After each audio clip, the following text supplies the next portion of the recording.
जय जोहार दोस्तों। तो सीजीपीएससी एस्पिरेंट्स के लिए छत्तीसगढ़ की जनजातियां एक बहुत ही हाई स्कोरिंग और कॉन्सेप्ट बेस्ड विषय है। देखिए, इस लेक्चर को हम 2 भागों में कवर कर रहे हैं। आज पार्ट 1 में हम इसकी फाउंडेशन और जो कोर ट्राइबल सोसाइटीज हैं उन्हें डिटेल में समझेंगे, और जो अगला पार्ट होगा वो यहीं से लॉजिकली आगे बढ़ेगा बिना किसी रेपिटेशन के। तो चलिए शुरू करते हैं। आइए सबसे पहले ये देख लेते हैं कि आज की हमारी यात्रा का रास्ता क्या होगा। हम शुरुआत करेंगे छत्तीसगढ़ के पूरे जनजातीय परिदृश्य को समझने से। उसके बाद हम एक बहुत ही खास श्रेणी यानी विशेष पिछड़ी जनजातियों, जिन्हें पीवीटीजीज कहते हैं, उनकी अवधारणा को समझेंगे। फिर हमारा पूरा फोकस राज्य की सबसे बड़ी और सबसे प्रभावशाली जनजाति गोंड जनजाति पर होगा। उनकी पहचान, उनकी सामाजिक संरचना, सब कुछ। और फिर हम गोंड समाज के अंदर जाकर उनके कुछ प्रमुख उपसमूहों का गहराई से अध्ययन करेंगे। और आखिर में हम आज जो कुछ भी सीखेंगे उसे समराइज करेंगे और देखेंगे कि अगले भाग में हमें क्या पढ़ना है। तो चलिए अपनी यात्रा का पहला पड़ाव शुरू करते हैं, छत्तीसगढ़ का जनजातीय परिदृश्य। देखिए, किसी भी विषय की आत्मा तक पहुंचने से पहले ना उसके आकार को, उसके आंकड़ों को समझना बहुत जरूरी होता है। तो ये सेक्शन हमें सिर्फ कुछ नंबर्स नहीं बताएगा, बल्कि ये वो कैनवस तैयार करेगा जिस पर हम छत्तीसगढ़ की जनजातीय संस्कृतियों के रंग भरेंगे। ये जो संख्या आप देख रहे हैं 42, ये हमारे विश्लेषण का स्टार्टिंग पॉइंट है। छत्तीसगढ़ में ऑफिशियली 42 प्रकार की जनजातियों को अधिसूचित किया गया है। अब ये सिर्फ एक नंबर नहीं है, ये इस बात का सबूत है कि ये प्रदेश कितनी विविध संस्कृतियों का घर है। हर एक संख्या एक अलग समुदाय को दिखाती है, जिनकी अपनी अलग भाषा है, अपनी परंपराएं हैं, अपने देवी देवता हैं और जिंदगी जीने का एक बिल्कुल अलग नजरिया है। जरा सोचिए, 42 अलग अलग सामाजिक दुनिया एक ही राज्य की सीमा के अंदर एक साथ रह रही हैं। यही तो छत्तीसगढ़ की असली पहचान। और अगर 42 की संख्या आपको विविधता का एहसास कराती है तो जरा इस अगले आंकड़े को देखिए, 161। ये इन 42 जनजातियों के कुल उपसमूहों की संख्या है। ये हमें विविधता की और भी गहरी परतों में ले जाता है। इसका मतलब ये है कि हर जनजाति अपने आप में सिर्फ एक यूनिट नहीं है, बल्कि उसके अंदर भी कई छोटे छोटे समूह हैं।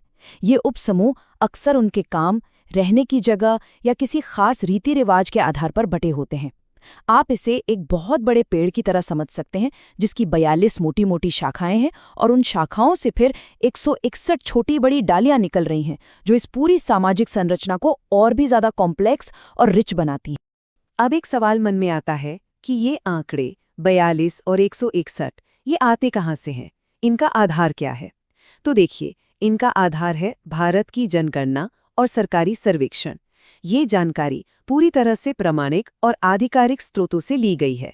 एक एस्पायरेंट होने के नाते ये जानना आपके लिए बहुत जरूरी है कि आप जिस ज्ञान पर भरोसा कर रहे हैं वो मनगढ़ंत नहीं, बल्कि ठोस सरकारी दस्तावेजों पर आधारित है। और यही चीज आपको परीक्षा में कॉन्फिडेंस देगी। चलिए अब एक बहुत ही महत्वपूर्ण कंसेप्चुअल डिफरेंस को समझते हैं, जहां अक्सर कंफ्यूजन होता है। आदिवासी और अनुसूचित जनजाति यानी शेड्यूल्ड ट्राइब के बीच का फर्क। ये दोनों शब्द एक ही चीज नहीं है। आदिवासी एक बहुत गहरा सामाजिक और सांस्कृतिक शब्द है। इसका मतलब है मूल निवासी, वो लोग जो हजारों सालों से इस जमीन पर रहते आए हैं। ये उनकी पहचान से जुड़ा शब्द है। वहीं दूसरी तरफ अनुसूचित जनजाति या एसटी एक संवैधानिक और कानूनी दर्जा है। ये एक एडमिनिस्ट्रेटिव कैटेगरी है जो भारत के संविधान ने कुछ समुदायों को विशेष संरक्षण और अधिकार देने के लिए बनाई है। आसान शब्दों में कहें तो हर अनुसूचित जनजाति समुदाय आदिवासी है, लेकिन ये जरूरी नहीं कि हर आदिवासी समुदाय को एसटी का दर्जा मिला ही हो। तो ये जो कानूनी दर्जा है, ये एसटी की पहचान, आखिर इसे देता कौन है और कैसे देता है? इसका जवाब हमें भारत के संविधान के अनुच्छेद 342 में मिलता है।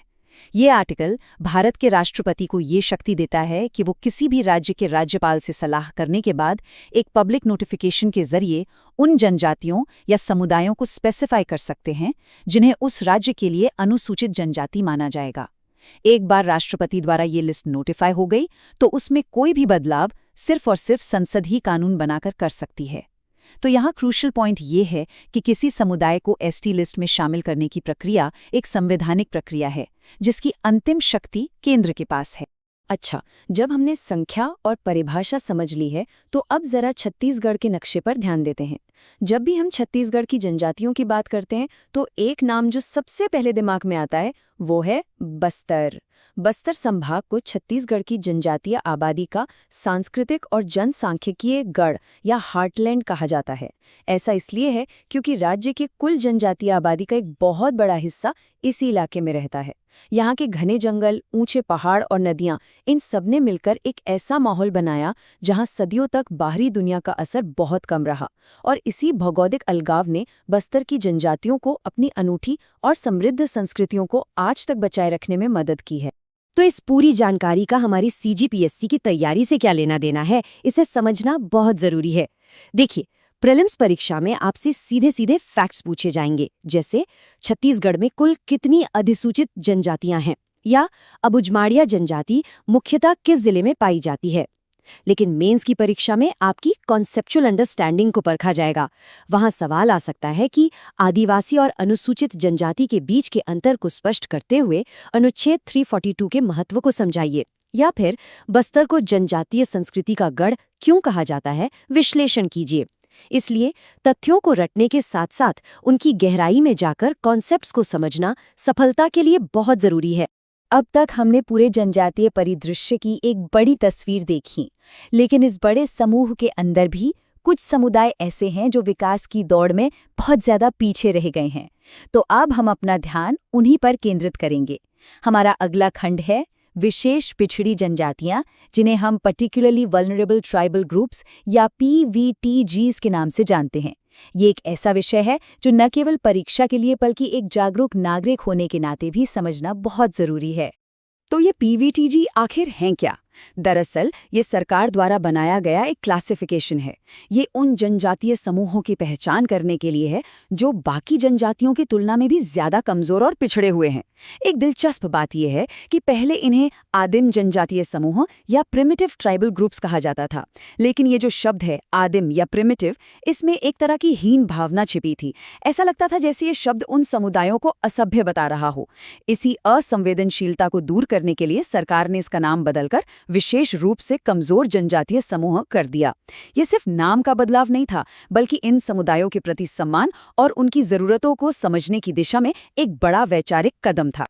अब सबसे जरूरी सवाल, सरकार ये कैसे तय करती है कि कौन सा समुदाय PVTG है और कौन सा नहीं? इसके लिए 4 ठोस पैमाने बनाए गए हैं। पहला है घटती या स्थिर जनसंख्या, मतलब अगर किसी समुदाय की आबादी या तो घट रही है या फिर बढ़ ही नहीं रही, तो ये उनके अस्तित्व पर एक गंभीर संकट का संकेत है। दूसरा है पूर्व कृषि स्तर की तकनीक। इसका मतलब है कि उनकी रोजी रोटी आज भी आधुनिक खेती पर नहीं, बल्कि शिकार करने, कंदमूल इकट्ठा करने या जूम खेती जैसी बहुत पुरानी टेक्निक्स पर निर्भर है। तीसरा है साक्षरता का अत्यंत निम्न स्तर। जब पढ़े लिखे लोगों की संख्या ना के बराबर हो, तो सरकारी योजनाओं और बाहरी दुनिया से जुड़ना लगभग नामुमकिन हो जाता है। और चौथा और आखिरी पैमाना है निर्वाह स्तर की अर्थव्यवस्था, यानी वो बस इतना ही कमाया उगा पाते हैं जिससे उनका गुजारा चल सके। उनके पास भविष्य के लिए कोई बचत नहीं होती। जब किसी समुदाय में ये चारों या इनमें से ज्यादातर लक्षण मिलते हैं, तब उन्हें PVTG का दर्जा दिया जाता है। तो इन पैमानों के आधार पर छत्तीसगढ़ में कुल 7 जनजातियों को PVTG के रूप में पहचाना गया है और इन्हें 2 श्रेणियों में रखा गया है। ये समझना बहुत जरूरी है। पहली श्रेणी में वो 5 जनजातियां हैं जिन्हें भारत की केंद्र सरकार ने PVTG घोषित किया है। ये हैं अबुझमाड़िया, बैगा, पहाड़ी कोरबा, बिरहोर और कमार। इनके अलावा छत्तीसगढ़ की राज्य सरकार ने अपनी विशेष शक्तियों का इस्तेमाल करते हुए 2 और जनजातियों पंडो और भुंजिया को भी विशेष पिछड़ी जनजाति का दर्जा दिया है। तो कुल मिलाकर हो गए 7। परीक्षा में अक्सर ये सवाल पूछा जाता है कि कौन सी जनजाति केंद्र द्वारा घोषित है और कौन सी राज्य द्वारा। इन सभी समुदायों के बारे में हम भाग 2 में और विस्तार से जानेंगे। अब तक की जो हमारी चर्चा हुई उसने हमारी एक नींव तैयार कर दी है। अब हम इस नींव पर छत्तीसगढ़ की सबसे बड़ी और सबसे महत्वपूर्ण जनजातीय संरचना को खड़ा करेंगे। हमारा अगला खंड पूरी तरह से गोंड जनजाति को समर्पित है। देखिए, छत्तीसगढ़ के जनजातीय समाज को समझना गोंड समाज को समझे बिना अधूरा है। वो सिर्फ संख्या में ही ज्यादा नहीं हैं, बल्कि सांस्कृतिक, सामाजिक और राजनीतिक रूप से भी इस प्रदेश की आत्मा में बसे हुए हैं। ये चार्ट गौंड जनजाति के विशाल आकार को एक ही नजर में साफ कर देता है। छत्तीसगढ़ की कुल जनजातीय आबादी का 56% हिस्सा, सोचिए 56% हिस्सा अकेले गौंड जनजाति का है। इसका सीधा सा मतलब है कि राज्य में रहने वाले हर 2 आदिवासियों में से एक से भी ज्यादा गौंड समुदाय से है। ये जो डेमोग्राफिक डोमिनेंस है, ये सिर्फ एक आंकड़ा नहीं है, ये उन्हें एक जबरदस्त सामाजिक और राजनीतिक शक्ति देता है। उनकी संस्कृति, उनके त्योहार, उनकी मान्यताएं, ये सब पूरे क्षेत्र की संस्कृति को प्रभावित करती हैं। एक बहुत ही दिलचस्प बात यह है कि गोंड समुदाय के लोग खुद को गोंड नहीं कहते। वे अपनी पहचान के लिए कोयतोर शब्द का इस्तेमाल करते हैं। कोयतोर का मतलब होता है पहाड़ों में रहने वाले लोग या पर्वतवासी। ये शब्द सिर्फ एक नाम नहीं है, ये उनकी पहचान का सार है। ये प्रकृति, जंगल और पहाड़ों के साथ उनके सदियों पुराने और अटूट रिश्ते को दिखाता है। ये बताता है कि उनकी पहचान इस जमीन से कितनी गहराई से जुड़ी हुई है। गोंड समाज का जो ताना बाना है वो कई परतों से बुना हुआ है। अगर भाषा की बात करें तो उनकी बोली गोंडी द्रविड़ भाषा परिवार का हिस्सा है, जो उन्हें दक्षिण भारत की भाषाओं से जोड़ता है।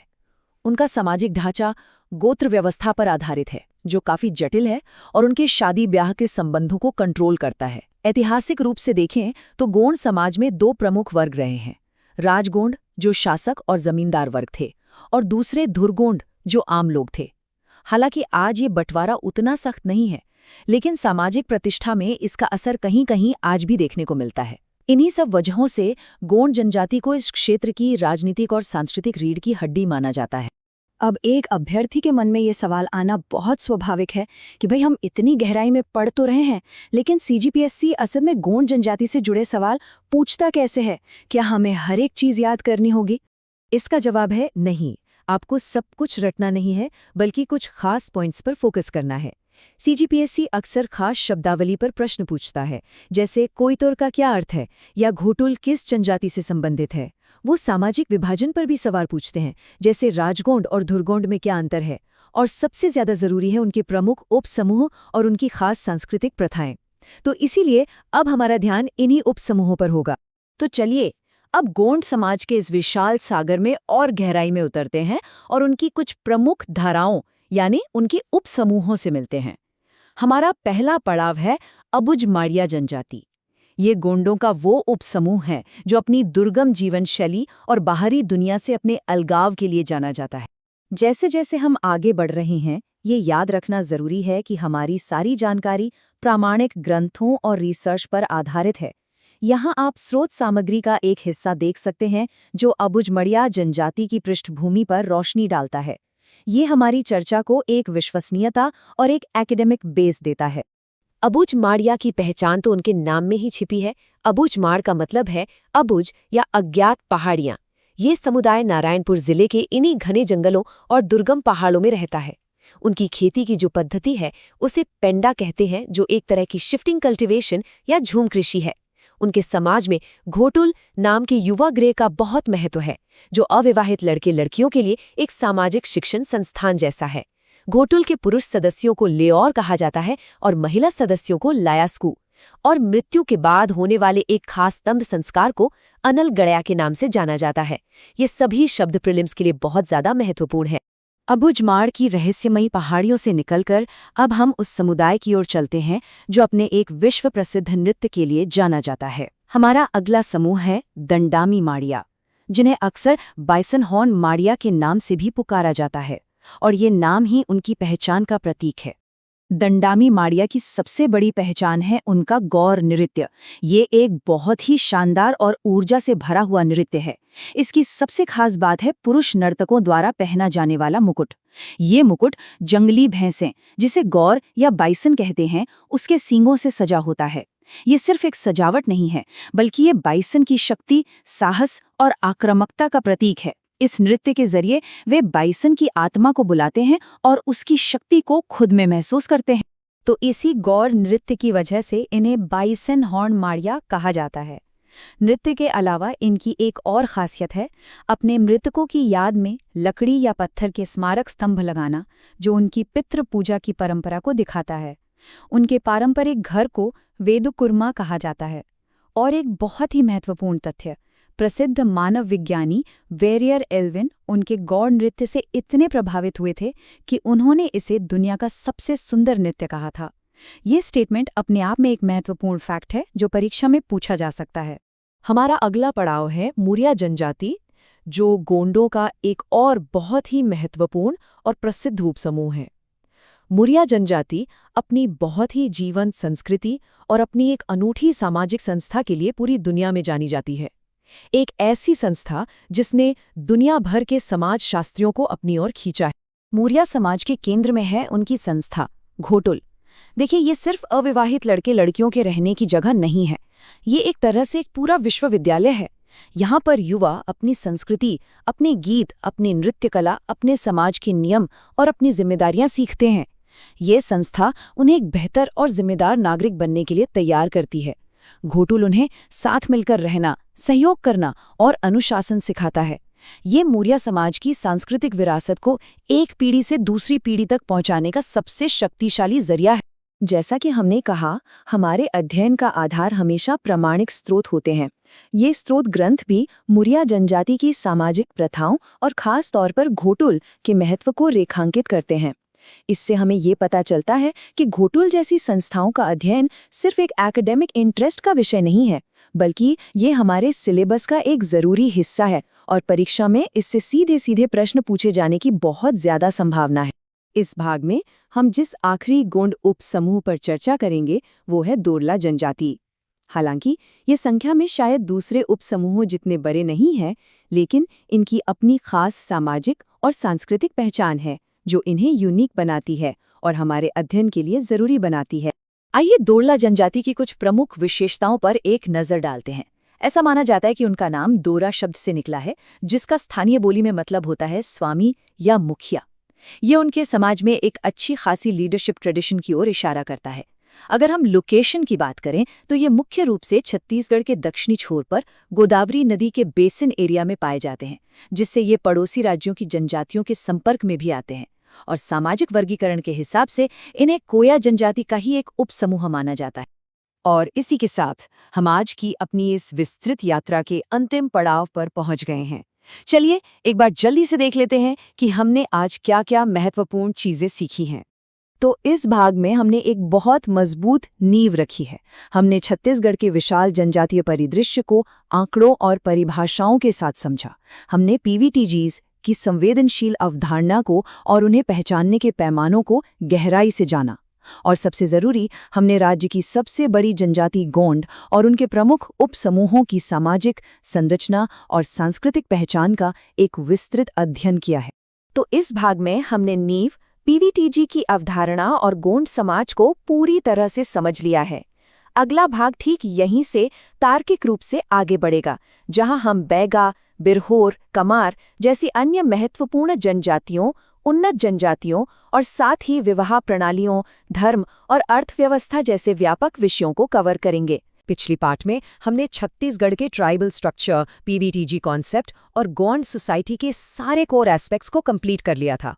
पार्ट 2 में हम वहीं से आगे बढ़ेंगे और स्पेशल बैकवर्ड ट्राइब्स का डिटेल्ड लाइफ, इकोनॉमी, कल्चर और फिर एडवांस ट्राइब्स, मैरिज सिस्टम्स और रिलीजन को डिटेल में समझेंगे। तो चलिए देखते हैं कि आज के इस सफर में हम क्या-क्या कवर करने वाले हैं। हम शुरुआत करेंगे विशेष पिछड़ी जनजातियों से, जिनके बारे में जानकारी कम मिलती है लेकिन सवाल जरूर बनते हैं। फिर हम उनकी तुलना उन ट्राइब से करेंगे जो आर्थिक और सामाजिक रूप से काफी आगे हैं। और आखिर में इन सभी चीजों को जोड़कर हम ये सीखेंगे कि सीजीपीएससी मेंस में एक परफेक्ट आंसर कैसे लिखा जाता है। ओके, तो रोड मैप क्लियर है। अब शुरू करते हैं हमारे पहले सेक्शन से। सेक्शन 1 में हम बात करेंगे विशेष पिछड़ी जनजातियों यानी पीवीटीजीज की। देखिए, ये वो जनजातियां हैं जिन्हें केंद्र और राज्य सरकार ने उनकी एकदम यूनिक संस्कृति, उनकी स्थिर या घटती हुई जनसंख्या और आर्थिक पिछड़ेपन के कारण एक अलग दर्जा दिया है। आइए इनके जीवन को, इनकी संस्कृति को और इनकी अर्थव्यवस्था को थोड़ा विस्तार से समझें। सबसे पहले बात करते हैं बेगा जनजाति की। अगर हम छत्तीसगढ़ के मैप को देखें तो जो मैकल पर्वत श्रेणी वाला इलाका है, कवर्धा, मुंगेली, बिलासपुर, हाँ वही इनका घर है।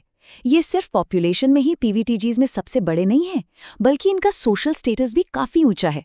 जरा सोचिए, ये गौंड जनजाति के लिए पुरोहित यानी पुजारी का काम करते हैं, जो इनके प्राचीन सामाजिक संबंधों को दिखाता है। इनकी बेवर खेती की पद्धति, जिसे हम स्लैश एंड बर्न कहते हैं, उनके नेचर से जुड़े होने का सबूत है। और हाँ, उनकी गोडना कला, ये सिर्फ एक टैटू नहीं है, ये उनकी पहचान है, उनके अस्तित्व का एक बहुत ही इम्पॉर्टेंट हिस्सा। अच्छा, अब इनके देवी देवताओं को देखिए। यहाँ एक बहुत ही इंटरेस्टिंग पैटर्न है। इनके देवता प्रकृति से तो जुड़े हैं, लेकिन हर देवता की एक स्पेसिफिक जिम्मेदारी है। बूढ़ा देव, जो इनके सबसे बड़े देवता हैं, वो साल के पेड़ में निवास करते हैं। ठाकुर देव भूमि रक्षक हैं, यानी गांव की सीमाओं के प्रोटेक्टर। और दुल्हा देव ये बीमारियों से रक्षा करते हैं। ये डिवीजन उनकी सामाजिक और धार्मिक संरचना की गहराई को दिखाता है। ये पॉइंट नोट कर लीजिए।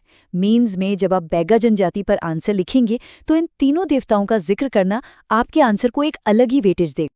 अब आगे बढ़ते हैं कमर जनजाति की तरफ। इन्हें आप बैम्बू आर्टिसंस यानी बांस के जादूगर भी कह सकते हैं। इनकी पूरी इकोनॉमी गरियाबंद और धमतरी के जंगलों में मिलने वाले बांस पर ही चलती है। उनके हाथ बांस को कलाकृतियों और आजीविका में बदल देते हैं। और उनकी अपनी एक गवर्नेंस सिस्टम भी है, जिसके प्रमुख को कुरहा कहते हैं। ये नाम, इसको स्टार मार्क कर लीजिए, प्रीलिम्स में सीधा सीधा पूछा जा चुका है। इनके भी प्रमुख देवता ठाकुर देव हैं। लेकिन कमर जनजाति में एक और चीज है जो एग्जाम के लिए बहुत जरूरी है। वो है इनकी 2 सब डिविजन्स, बुधरजिया और मकादिया। ये अंतर सिर्फ खानपान का नहीं है, बल्कि निवास स्थान का भी है। बुधरजिया मैदानी इलाकों में रहते हैं, जबकि मकादिया आज भी जंगलों और पहाड़ों में निवास करते हैं। सोच के देखिए, एक ग्रुप जो मैदानों में रह रहा है उसका एक्सपोजर अलग होगा, और जो अभी भी पहाड़ों में है उनकी लाइफ बिल्कुल अलग होगी। अब बात करते हैं बिरहोर जनजाति की। देखिए, इनका नाम ही इनकी पूरी कहानी बता देता है। बिरहोर यानी वंचर, मतलब जंगल के लोग। उनका जीवन पूरी तरह से जंगल पर निर्भर है, जहां वो मोहलाइन पेड़ की छाल से बहुत मजबूत रस्सियां बनाते हैं। उनके घर, जिन्हें टंगा कहते हैं, जंगल में बिखरे हुए मिलते हैं। और उनका गिरौना एक यूथ डॉर्मेट्री है, जहां नौजवान अपनी परंपराएं सीखते हैं। और इनके सबसे बड़े देवता हैं सूरज। आखिर जंगल में जीवन तो उन्हीं से है। ओके, अब चलते हैं उन जनजातियों की तरफ जो पहाड़ों की ऊंचाइयों में रहती हैं। पहाड़ी कोरवा। जैसा नाम से ही क्लियर है, ये कोरबा जशपुर और अंबिकापुर के पहाड़ी इलाकों में मिलते हैं। उनका आइसोलेशन उनके घरों में भी दिखता है। ये पेड़ों के ऊपर मचान बनाकर रहते हैं, जो उन्हें जंगली जानवरों से सुरक्षा देता है। इनकी एक बहुत ही यूनिक प्रथा है दरहा, जिसमें शरीर को दागा जाता है। अब सुनने में अजीब लग सकता है, लेकिन ये सिर्फ कोई अनुष्ठान नहीं है, बल्कि उनका ट्रेडिशनल मेडिकल सिस्टम, उनकी चिकित्सा पद्धति का एक हिस्सा है। चलिए, अब एक सवाल। एक ऐसी जनजाति है जिसे राज्य सरकार ने पीवीटीजी का दर्जा दिया है, भुंजिया। इनके हर घर में एक ऐसी जगह है जो सबसे ज्यादा पवित्र, सबसे ज्यादा सेक्रेड मानी जाती है। कोई आइडिया है क्या हो सकती है वो जगह? वो जगह है लाल बंगला। हाँ, लाल रसोई। भुंजिया जनजाति के लिए उनका किचन, उनका रसोई घर, घर का सबसे पवित्र स्थान है। यहाँ उनके कुलदेवता का निवास होता है, और इसलिए किसी भी बाहरी व्यक्ति का प्रवेश यहाँ बिल्कुल मना है। ये उनकी सांस्कृतिक पहचान का एक बहुत इंपॉर्टेंट हिस्सा है। और इस लाल बंगला की पवित्रता उनकी उत्पत्ति की कहानी से जुड़ी है। कहानी ये है कि भगवान शंकर और माता पार्वती ने घास से एक लड़का और लड़की का पुतला बनाया। फिर एक चिंगारी से आग लगी और उन पुतलों में जान आ गई। आग से यानी भुंजने से पैदा हुए, इसलिए उनका नाम पड़ा भुंजिया। ये कहानी अग्नि के प्रति उनके सम्मान और उनकी पहचान को एक अद्भुत गहराई देती है। तो अब तक हमने उन जनजातियों को समझा जो काफी आइसोलेटेड हैं। चलिए, अब स्पेक्ट्रम के दूसरे एंड पर चलते हैं और उन ट्राइब्स को देखते हैं जो आर्थिक और सामाजिक तौर पर काफी आगे बढ़ चुकी हैं। और इस लिस्ट में सबसे पहला नाम आता है ओरोन जनजाति का। इनकी सबसे बड़ी पहचान है इनकी लिटरेसी रेट 76.2%। ये छत्तीसगढ़ की सबसे पढ़ी लिखी जनजाति है। और इसका एक बड़ा क्रेडिट जाता है उनके धूमकुरिया को, जो उनका यूथ डॉर्मेट्री है। बेसिकली ये एक ज्ञान का केंद्र है जहाँ से ट्रेडिशंस और नॉलेज आगे बढ़ते हैं। उनका सरना धर्म प्रकृति से उनके गहरे रिश्ते का प्रतीक है, और सरहुल नृत्य उसी रिश्ते का जश्न है। इनका संगठित समाज, जिसके मुखिया मांझी होते हैं, इनकी प्रगति में एक बड़ा योगदान देता है। ओके, तो पढ़ाई लिखाई में उरांव आगे हैं, लेकिन आर्थिक तौर पर इकोनॉमिकली सबसे प्रॉस्परस ट्राइब कौन सी है? वो है हल्बा जनजाति। उनकी समृद्धि का राज उनकी खेती और पोहा बनाने के हुनर में छिपा है। लेकिन उनका सबसे बड़ा योगदान है उनकी भाषा, हल्बी। ये पॉइंट बहुत इंपॉर्टेंट है। ये सिर्फ इनकी भाषा नहीं है, बल्कि पूरे बस्तर रीजन की लिंगुआ फ्रैंका है। मतलब अलग अलग ट्राइब्स आपस में बात करने के लिए हल्बी का इस्तेमाल करती हैं। सोचिए कितना बड़ा कल्चरल इन्फ्लुएंस। अब बात करते हैं दो ऐसी जनजातियों की जिनकी पहचान उनकी मार्शल ट्रेडिशन, उनकी योद्धा परंपरा से जुड़ी है। पहले हैं कवार, जो मानते हैं कि वो महाभारत के कौरवों के वंशज हैं। उनका टोटम समूह गोटी कहलाता है। और दूसरे हैं भिंजवार। इस जनजाति का नाम आते ही सोना खान के शहीद वीर नारायण सिंह का नाम याद आना चाहिए। ये तीर धनुष को अपना पवित्र चिन्ह मानते हैं। चलिए एक छोटा सा परिचय अगरिया जनजाति का। इन्हें आप एंशिएंट आयरन स्मेल्टर्स कह सकते हैं। इनका काम ही है जमीन से लोहा निकालना और उसे अपनी खास यू शेप की भट्टियों में पिघलाना। और उनका विश्वास देखिए, वो मानते हैं कि उनके देवता लोहसुर उन्हीं भट्टियों के अंदर रहते हैं। उनके काम और उनकी आस्था एक दूसरे से कितनी गहरी जुड़ी है। ओके, अब हम उस टॉपिक पर आ रहे हैं जो सीजीपीएससी का, आप कह सकते हैं, फेवरेट टॉपिक है। यहाँ से सवाल आना ऑलमोस्ट गारंटीड है। हम बात कर रहे हैं जनजातियों के अलग अलग मैरिज सिस्टम्स की। तो इस टेबल को अपने नोट्स में जरूर बना लीजिएगा। ये रिवीजन के लिए गोल्ड माइन है। चलिए एक एक करके देखते हैं। पहला है एक्सचेंज मैरिज। इसमें एक परिवार से लड़की जाती है तो दूसरे परिवार से आती है। इसे गोंड में गुरवाद कहते हैं। फिर है सर्विस मैरिज यानी लमसेना। इसमें लड़का वधू मूल्य नहीं दे पाता तो वो लड़की के घर जाके काम करता है, सेवा करता है। फिर पैथू या इंट्रूजन मैरिज, जिसमें लड़की जिद करके लड़के के घर चली जाती है। उधारिया मतलब इलोपमेंट यानी भागकर शादी करना। और हाँ, विडो रीमैरिज, जिसे अरू को कहते हैं, ये भी गोंड जनजाति में सोशली एक्सेप्टेड है। तो अब ये सवाल उठता है कि सीजीपीएससी इन मैरिज सिस्टम्स को इतना इम्पोर्टेंस क्यों देता है। इस कोट में इसका जवाब है, किसी कम्युनिटी के सोशल फैब्रिक को समझने के लिए उसके मैरिज इंस्टीट्यूशंस को समझना जरूरी है। बेसिकली ये विवाह प्रणालियां उस समाज का एक्स-रे हैं। इनसे हमें पता चलता है कि उस सोसाइटी का स्ट्रक्चर कैसा है, वहाँ महिलाओं की क्या स्थिति है। प्रीलिम्स में तो सीधे फैक्ट्स आते हैं, लमसेना क्या है, गुरावत क्या है, और मेंस में जब आप इन टर्म्स का इस्तेमाल करते हैं तो एग्जामिनर को पता चलता है कि आपने टॉपिक को गहराई से पढ़ा है। ओके, सोसाइटी और इकोनॉमी के बाद अब उनके स्पिरिचुअल वर्ल्ड में चलते हैं। उनके धर्म, उनकी पूजा पद्धति और प्रकृति से उनके रिश्ते को समझते हैं। देखिए, जनजातियों का धर्म कर्म एब्स्ट्रैक्ट नहीं है। वो उनके जीवन से, उनके आसपास की चीजों से जुड़ा है। जैसे कि साल का पेड़, ये उनके लिए सिर्फ एक पेड़ नहीं, एक मंदिर है जिसमें बुद्धदेव देव और सरनाई देवी जैसे देवता रहते हैं। और उतना ही इम्पोर्टेंट है पूर्वज पूजा यानी एंसेस्टर वर्शिप। वो मानते हैं कि उनके पूर्वज उनकी रक्षा करते हैं। इसलिए गोंड जनजाति में कुंड मिलन की रस्म होती है और मरिया जनजाति में मृतकों की याद में स्मृति स्तंभ बनाए जाते हैं। चलिए, धर्म और आस्था के बाद अब उनकी डेली लाइफ और इकोनॉमी पर एक नज़र डालते हैं। आखिर उनका जीवन चलता कैसे है? तो ये टेबल उनकी इकोनॉमी का एक क्विक स्नैपशॉट है। खेती में वो बेवार या पेंडा करते हैं, जिसे हम शिफ्टिंग कल्टीवेशन कहते हैं। खाने पीने में पेज, जो एक तरह का लिक्विड फूड है, और सल्फी और लांडा जैसे लोकल बेवरेजेस बहुत कॉमन है। और क्राफ्ट स्पेशलाइजेशन तो हम देख ही चुके हैं। कमर बांस के लिए, अगारिया लोहे के लिए और बिरहोर रस्सी बनाने के लिए जाने जाते हैं। ये उनकी आत्मनिर्भरता का आधार है। ओके, तो हमने सारा कंटेंट कवर कर लिया है। अब सबसे इम्पोर्टेंट पार्ट, इस पूरी नॉलेज को सीजीपीएससी मेंस के आंसर में इस्तेमाल कैसे करना है। ये जो स्टेप्स आप देख रहे हैं, ये आपके लिए एक परफेक्ट आंसर का फॉर्मूला है। इसको फॉलो कीजिए। स्टेप 1, एक छोटा सा इंट्रोडक्शन दीजिए, बताइए कि वो ट्राइब पीवीटीजी है या नहीं। स्टेप 2, उनका ज्योग्राफिकल एरिया बताइए। स्टेप 3, उनकी की characteristics, economy, society, religion, specific keywords जैसे लाल बांग्ला, धुमकुरिया के साथ। और स्टेप 4, एक छोटा सा कंक्लूजन। बस इस स्ट्रक्चर से आपका आंसर हमेशा स्कोर करेगा। तो इस टॉपिक को आइसोलेटेड मत समझिएगा। ये सीजीपीएससी के सिलेबस का कोर है। इसका वेटेज प्रीलिम्स और मेंस दोनों में बहुत ज़्यादा है और इसकी नॉलेज आपको सिर्फ जीएस पेपर में नहीं बल्कि एथिक्स और ऐसे के पेपर में भी काम आएगी। और हाँ, जहाँ भी पॉसिबल हो एक छोटा सा मैप या डायग्राम ज़रूर बनाएं। इससे मार्क्स में काफ़ी फर्क पड़ता है।